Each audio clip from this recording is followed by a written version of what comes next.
Le siège permanent du Forum sino-français sur la ville durable et le pavillon de l'urbanisme de la ville sino-française feront 3590 mètres carrés pour une superficie totale d'environ 8000 mètres carrés.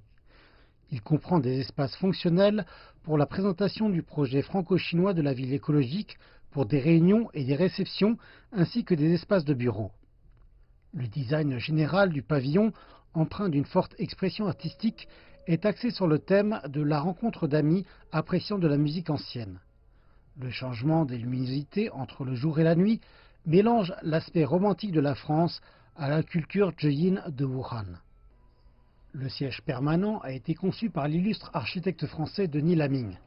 Il comporte une structure à charpente et une baie vitrée procurant un éclairage naturel et une isolation thermique, ainsi qu'un système de climatisation par pompe à chaleur géothermique pour réguler la température afin de créer un bâtiment respectueux de l'environnement et à faibles émissions carbone.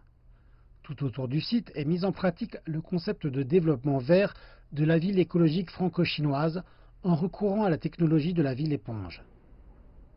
Nous avons mis en place un système de boucle d'Ambéré pour l'échange du vent entre l'intérieur et l'extérieur du bâtiment. Cette mesure permettra justement de l'économiser de l'électricité et d'empêcher la transmission des virus.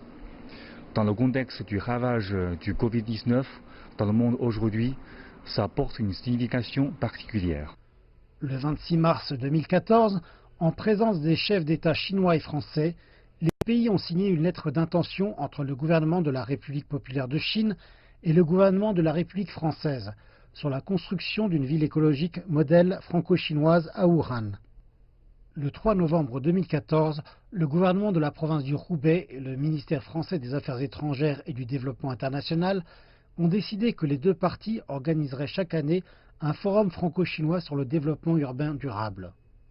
À la fin de 2019, le bâtiment du forum a été construit et par la suite il a été désigné comme le siège permanent du forum. Cette année, à l'occasion du mois franco-chinois de l'environnement, l'écoville franco-chinoise a annoncé l'ouverture officieuse au public. L'ouverture officielle s'effectuera au début de l'année prochaine.